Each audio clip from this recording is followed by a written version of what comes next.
Hello, Okay. everybody, and welcome to the What the Ruck podcast. This is episode one with myself, Angus Opperman, and of course, my co-partner here is Mami Sali, former provincial player. Mami, how you doing, my man?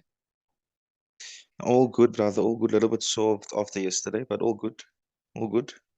See, you guys played first team, not first team, but Super League A team yesterday. So took a bit of a beating there, or how did it go? I think the body took a little bit of a beating, but it was all good.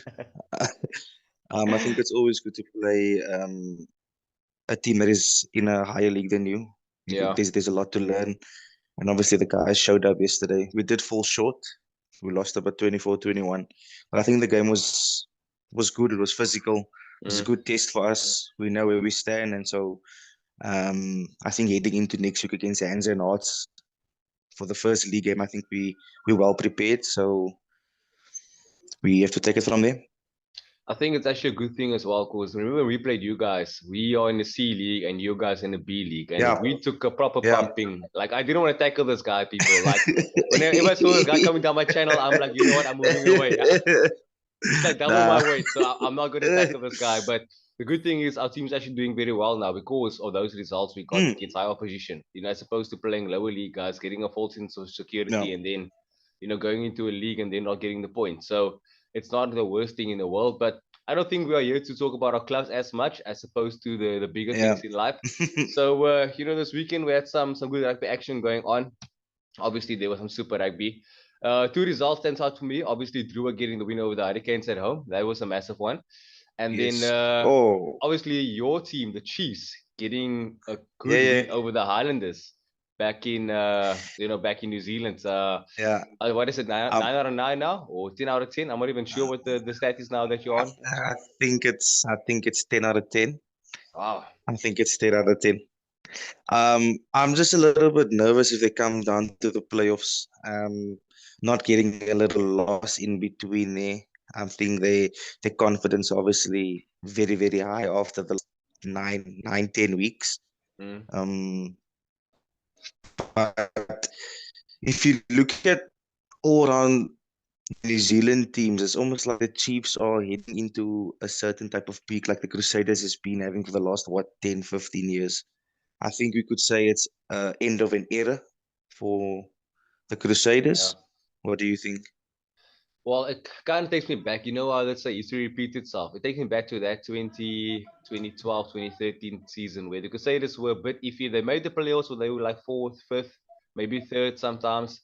And the Chiefs were the team on top for 2 years. Yeah, That time with, I think it was still yeah, Liam Masanga, Sonny Bill Williams, Liam Messam, Craig Clark. No, yes, that bunch of yeah, guys, that was good. they're an amazing group. And I think they're getting towards that now. But I mean, one guy standing out for me, and this might be the topic for many people going forward, is David McKenzie at 10. For many years. Yes. I think the last 5, 6 years, it's always been Bowden Barrett, then it was Richie Mwanga. And they seem to have slipped down the picking order now. And D-Max seems to be the guy Mm. going forward for the All Blacks now at number 10. Look, for for Damien McKenzie's sake, I think he's speaking at the right time. I mean, it's a couple of months before the World Cup. His team's doing Mm. well. They have a winning culture. It's almost like they don't know how to lose. I mean, if D-Max playing well, the team plays well, and the same goes with the forwards like Brodie Talik. What's the hooker's name? The Maori guy as well. I Yeah. mean, those guys play weak. Luke Jacobson as well. I mean, the guys are performing. So D-Mac going forward into the World Cup with the confidence that he has should be scary for the Yeah. teams in the World Cup. I think, especially for us as African supporters as well. And if you look Yeah, back to the 2019 season, D-Mac was unlucky to not make the World Cup with injury.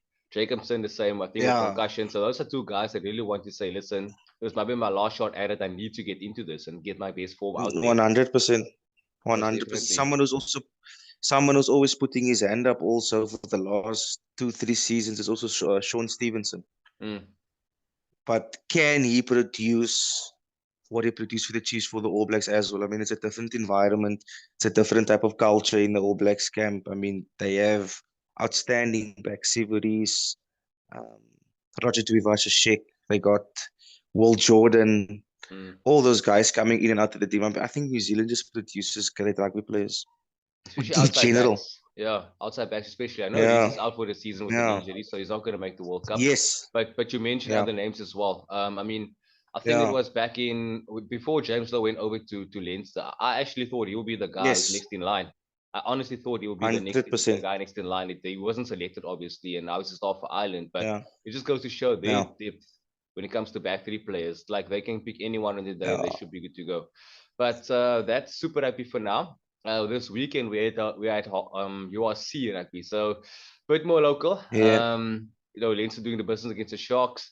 Storm was doing the business against the Bulls. Sixth time in a row. I think that was the biggie we want to talk about. And Ulster doing, or actually Definitely. Connacht doing the Stormers a favor to actually beat Ulster. So another game for kids here as well next week. What do you make of that result in Cape Town? Look, I think it's a great result. The Bulls not winning in Cape Town or not winning in Pretoria as well is just brilliant. I think it's a good momentum booster for next weekend because they do have a home semi-final. We know the Stormers at home is brilliant. I think they have only one loss at home. Yeah, I One think loss. it was since the Lions in 2021, that December, that rescheduled match they had, they lost. After that, they Yes, haven't yes. lost a game until I think 2 weeks ago against Munster. It's a game they should have won as well. It Yeah, was just that, there's a couple of yeah, mistakes to goal and maybe a knock on here and there. They could have changed the game, but yeah. it was incredibly close. I think it was like 24, 26 But or something. I just think the Stormers are really blessed to have a Springbok front row as well. I mean, you had Stephen Kutzer passing like a backline player, and obviously his carries and his scrums is unmatched. Probably top three losers in the world right now. If you think about it, Frans Malherbe, outstanding performance. People say, France is just your ordinary prop. But if you look at the stats, you go back, the man's making 10 to 15 tackles. He's hitting about 20 rucks a game. His scrum is outstanding. His lineouts is good. And you can see he's a senior on the field as well. He doesn't say much, but his No, it's very performances quiet. in the last. Yeah, he's a quiet guy. But if you look at performance all around, this is brilliant. And I mean, obviously, the backs, you got Herschel, Damien, Mani Lebok. And I think Dan Doop putting up his hand. He's putting up his hand. I think also with Ruan now in partnership, they've actually grown to be Mm, quite formidable. And the Box have yes, this sort of, I wouldn't say crisis at 13, but I mean, if Lucano is out, who's next? You have to think about that though. And Ruanel was yeah, part of the true. training squad team. I think it was in 2017, if I'm not mistaken. So he has like Yes, some sort of exposure towards Springbok rugby. So I mean, at 31 years of age, it's not too late for anyone. I think. Look at a guy like Mapims. He came through the ranks from nowhere as well. So I think maybe it's not the mm, worst idea to just get him into the system again and make him get used to how they do things. Maybe give him a test cap in a warm up game or whatever the case may be. So shoot, Paul Postike the fan, he's back up in number 13 as well for them. true. I think the other backup there, they'll probably go for the World Cup will probably be Jesse Creel.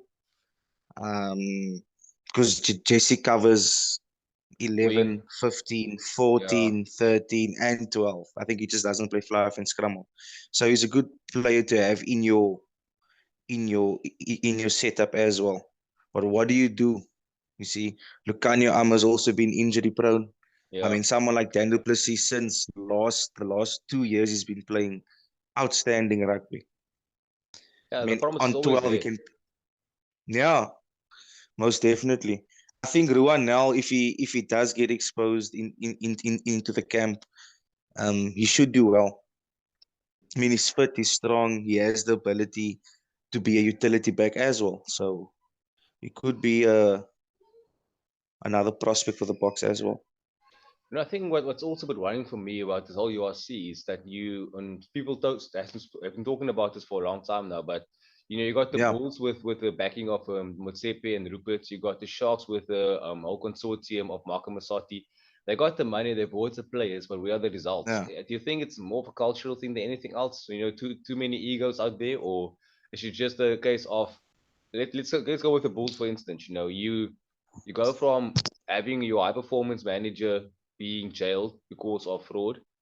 And, Yeah, I think at any stage when that happens and the team has been suffering, any new guy will look good and he will probably do good as well for a season or two. And Jake, unfortunately has shown many times he's got this thing called third season syndrome, where in his third season with the team just doesn't go where it should be. Look at the box in the Yeah, sheets. It's just showing up again. And look at the Curry Cup side; they're seventh on the lock. They even lost to the Griffins, who's lost at the moment. They're out of the URC now, and you can imagine them stacking yeah, that Curry Cup team with URC players now just to get out of that route for the moment. So I think starting with yeah. the Bulls, I think, do you think maybe it's more of a cultural thing, also too many egos, and maybe like they were just looking for short term success, which they got? Two Curry Cups in 1 year. Yeah, They got that short term success, but yeah, do you think it's a case of that and not building towards sustainability for the future? yeah.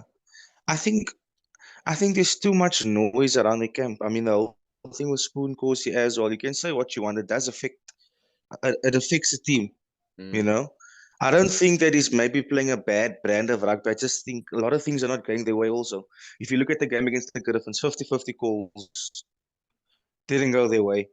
If you look at yesterday also, I think they were just out-muscled. They looked tired. That is not the way Jake, I wouldn't say handles his players, but it's just not his style. I mean, Mm. he based his game in '07 with the forwards. I mean, look, you can't compare the forwards. They had Osterand, they had fuck with that. So many stars. That Bucky's, that Daniel so that Skalkberger, Johan Smith. What I'm saying is, it's like his core of his team is just not clicking. Like Mm. it's just not working for him. And I think it's frustrating. And he's running out of excuses. I Yeah. mean, 5 on the bounce against Western Province. Also, it actually looks sad. The coach of his caliber who has World Cup experience, who has Springbok experience, who has all these accolades to his name, but he's actually running out of excuses in the media as well. Yeah, but do you think now, solution wise, will it help to sign more guys as he has done? He's been getting technical analysts in. I know Yuku van As is involved with the Curry Cup team as well. Mm, It's a shit show, to be honest, because like they get all this help in, they get all these other it's players bad. in, but it just doesn't seem It's to help bad. anymore. It just seems No, like it they're going doesn't. one way and that's downwards. And also Tux I being saw. relegated to Varsity Shield, it doesn't help the pipeline as well. Oh, I think the junior structures right up from high school. I don't think Office is having a good season No, they're not. either this year. Also, they're not having a good season. No. Pretoria boys' eyes average. Um, it's just the whole filter from junior straight up to the seniors is just up the pole. They're struggling Yeah. tremendously. I mean, that's not how we know the Bulls. A North South derby is nothing less than 2 or 3 points. The gap has been It was, opening up it was for the 13 last yesterday. couple of games. It was 13 yesterday. Exactly, Had it not been for a last minute try, then it would have been 20. exactly, exactly, So exactly. I think, yeah, even with the Sharks, also Sharks has new management. They have um look, this their junior setup. I mean, DHS Glenwood, Hilton, it's not big name Maritzburg schools College. compared to the others in the country. Yeah, Yeah. I think Glenwood is up there. Yeah. DHS since Sanele Nohamba and Pepsi Buthelezi They in got Michael House too, but 2016, it's 17. also quite Yeah, small. Yeah. yeah, it's not big. Those are big schools only in Durban. I don't think they are a household name like a great college. Mm. Great college stands out everywhere you go. Paul Jim Paul boys, Paul Roos, and then also the English schools in the southern suburbs are standing up. Wynberg boys having a great season. Bishops is doing decent. Sachs is doing decent. So I don't know. It is worrying though, because The if you wisdom. look at the Sharks, for instance, Mm, we spoke about Tux now not being the feeder system there anymore. Because I mean, yes. if you are a prospecting player, you want to go to a top university. Why would you go to Tux if as a young guy you're not going to make it? You're going to play in the second division. I mean, even as a top guy, you're going to play. You're going to play a It's derby sad. against TUT.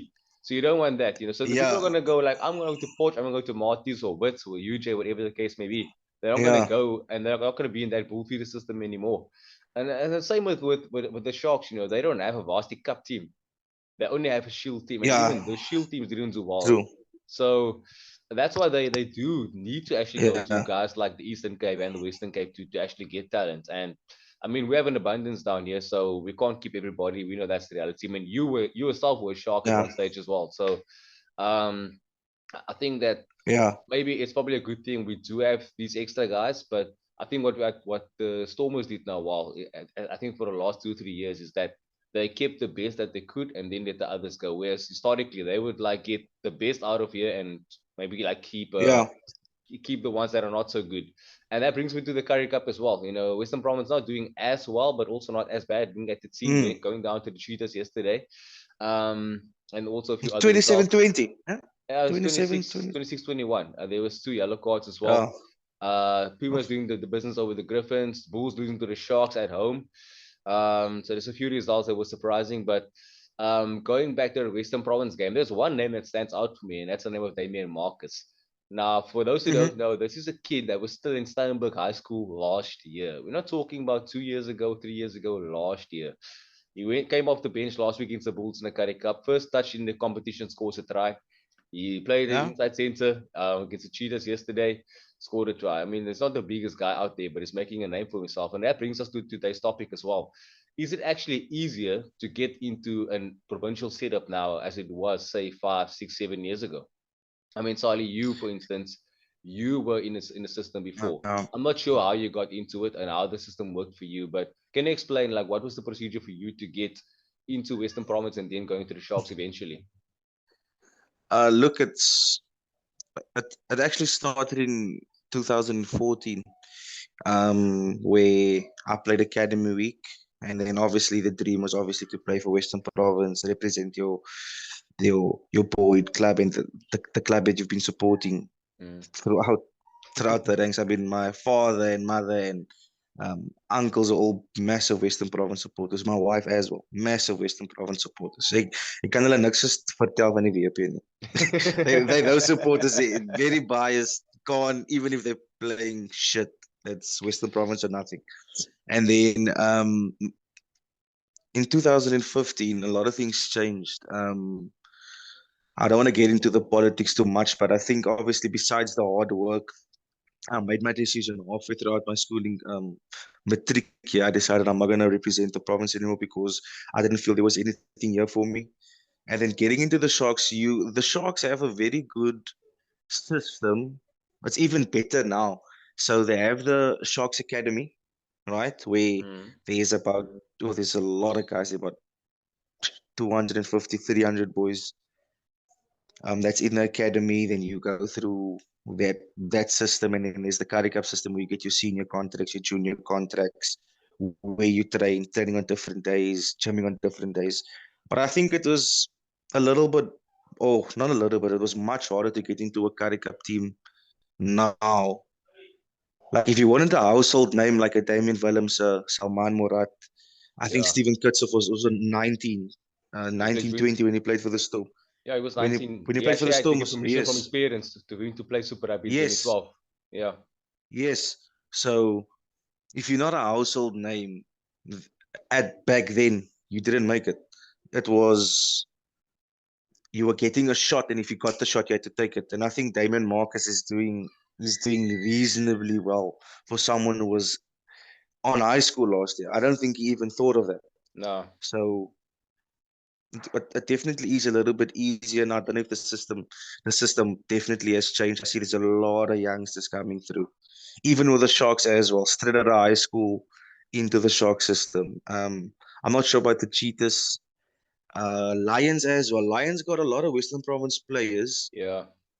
that played Craven Week last year, and then they're all playing for the Lions in the Currie Cup.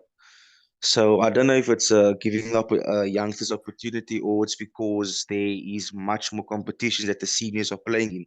I mean, there's URC, European Championship, and then the Currie Cup, and then there's warm-ups, and then yeah, there's just a lot of rugby going on. Maybe that's why there's so much opportunity for them also.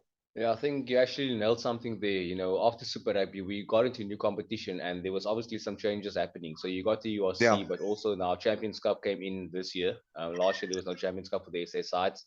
And then I think Yes. last year was the issue of, I think the Varsity Cup, the Currie Cup, and the URC was running at the same time, more or less. And then the depth was really tested, you know.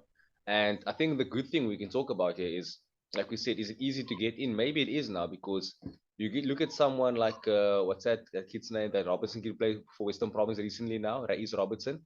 So Western Province Yes. implemented this the system where they would go scout. Jerome Pavata would go scout at different clubs, and I think there were like 6 or 7 guys selected out of 100 whatever clubs there is in Western Cape, so You're 92. talking about Fazil. That Faisal Robertson. that's the guy. Yeah, That's he the guy. Yes, my bad. played That for guy. St. Yes. George's, yeah. Yes, that's the guy. So, I mean, there is more opportunity for these guys to actually make it past the club system, whereas previously, if you were there, you probably were done. There was no chance or very little Yeah. chance of making it in any provincial team. So, I think most definitely it's easier. You look at a guy like Suleiman Harsenberg, for instance. I think he was in Mm, high school 2 years ago. He's a star for the Stormers now. He's literally a 19-year-old boy, but he's playing with the biggest guys out there. Kanan Moody made his Bok debut at 19. So, the mm, examples are there. So, I think it's just a case of the talent is there, number one.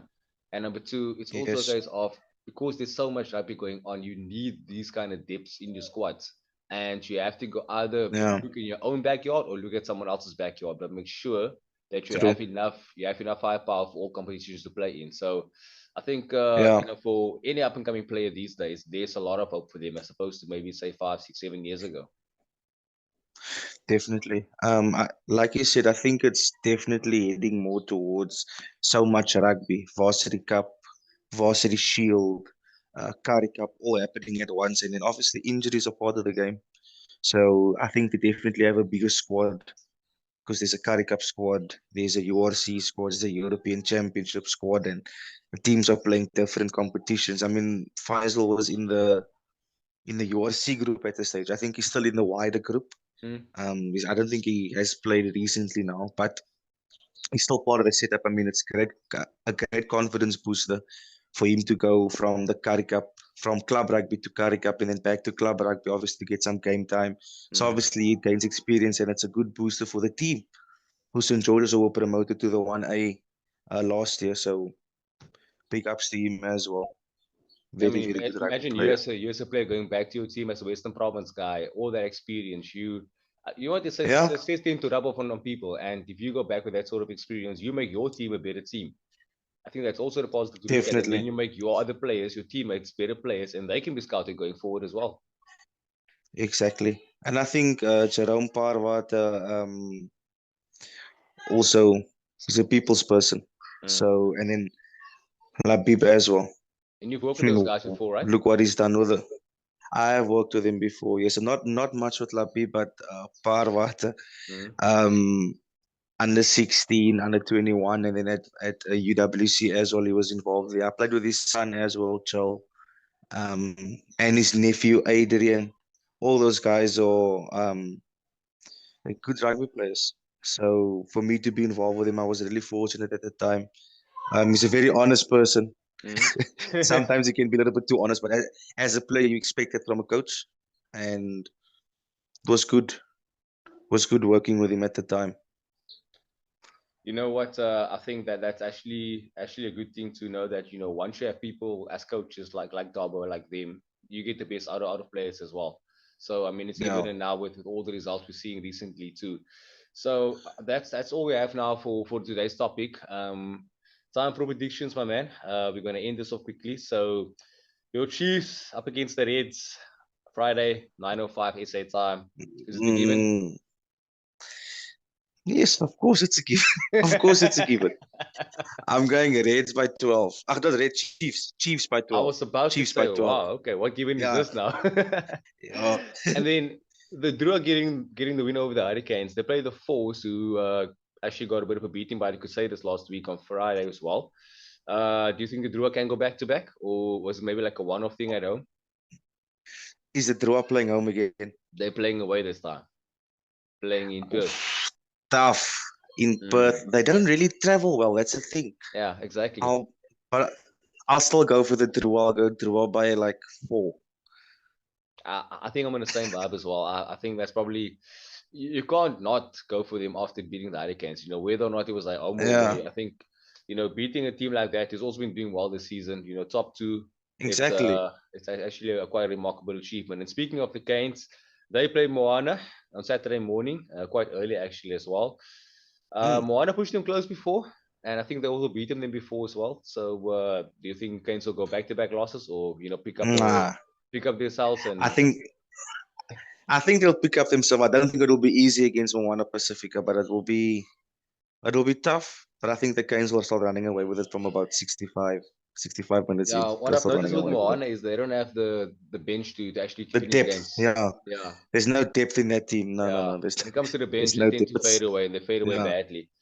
And then very biggie, bad. a real biggie, Crusaders Blues. Crusaders, mate. The Crusaders are going to beat them. The Crusaders, as much as I hate to say, the Crusaders are a championship team no matter what, and they are grinding for each type of win now. I think the Crusaders by 10 against the Blues. I think why I asked this because you mentioned earlier that you think maybe the run is over, but in saying that, these are now two coaches going up against each other that will be assistant coaches together at the All Blacks. You know, Leo McDonald and True, Scott Robertson. So true. this match has more than just lock points and pride on the line. I think in terms of coaching ability, these guys will feel each other out before actually being teammates later on. You know, going into the All Blacks next year. Yeah, So there's a I lot riding think on it. I actually thought Robertson was going to be before Foster. And I mean, Reyes is a the man's a great coach. And I don't know if you've seen, I know we're going a little bit off topic here, but I don't know if you've seen the way he coached the Barbarians team and how he actually Yeah, motivates a player classy individually. style. Yeah, it's just small things that will make the All Blacks great again. I mean, they have all the ability. Yeah, They have all oh, the ability to be great. there's no issue there. Always. Yeah, definitely. But I just think that could be maybe a turning point for them. Remember, they're playing France, opening game of the World Cup in France. Mm. It's big. That could be, it's going to be small margins, Yep. small margins. But I think it should be the Blues coach and obviously Rays is going to be crazy. They should be crazy. I'm going to skip Waratahs Rebels. I don't think there's much riding on that result. But another one, Brumbies, Highlanders. Highlanders have been disappointing so far this season. Had a bit of Yes. hope for them this year, but it's not been going their way. And the Brumbies, Yeah. they're looking good. So I think that's also like a given in many ways. Yes, I think Brumbies will take it. I think also the Highlanders, the only senior in that team is Aaron Smith. Yeah, Who else is playing and actually helping him? The man's maybe trying to Brazil, work. He, but also is not. he's hot and cold. Also not, yeah. I think the Brumbies are a much more well-rounded team than the Highlanders at the moment. Right now, I don't see the Highlanders beating the Brumbies. So we're going the same. Brumbies for the win. And then Yeah, of course it's Brumbies for the win. Yeah.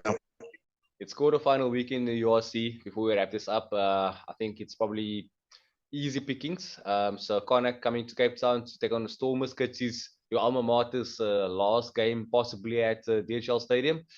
How do you see this one coming up? Remember, Connacht lost to a Stormers B-ish side at the start of the season, and this is now a full-strength Stormers side. So, do you think it will be the same again, or will Connacht come with another upset this week?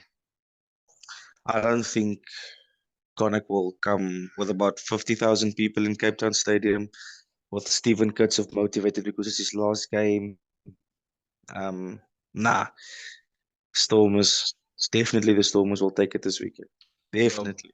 I'm not even being biased here, but I'm thinking we're going to run away with that one easily. And then of course, and then of course, there's the other one, Leinster coming up against Munster. Now this could be a big one. You know, Ooh. these are two sides that know each other well, and Munster have been coming up short, but also push Leinster to the limit.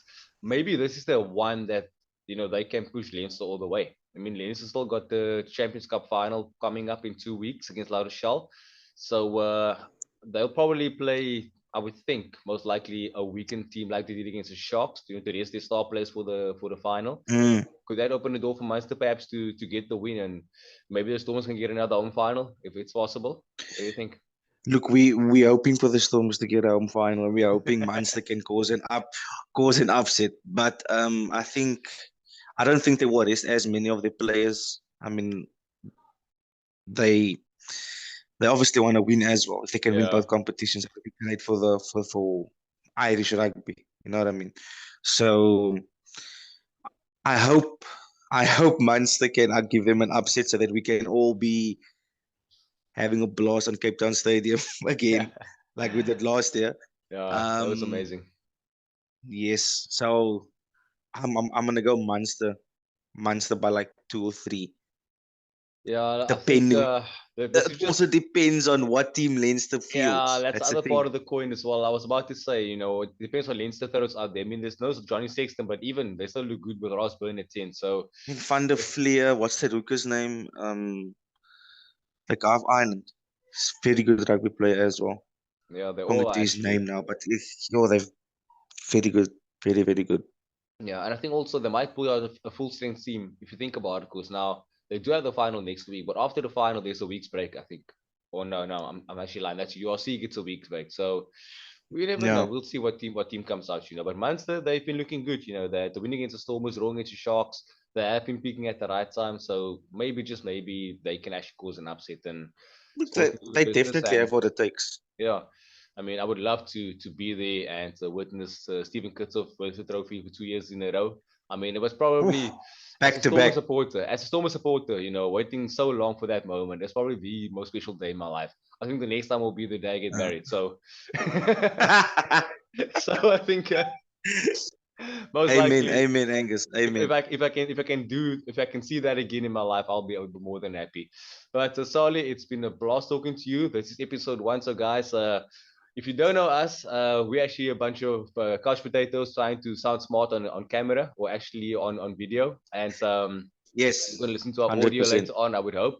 So yeah, if you do enjoy this, guys, please share this with your friends and family, and help us grow the game, help grow our brand, and yeah, we'll talk to you guys soon. We won't give an estimate date on when we're going to do another show again, but if we do, we'll put it up on our page, and yeah, we'll see you guys soon. Enjoy the rugby going forward, and have a good week. Cheers. Cheers. Cheers.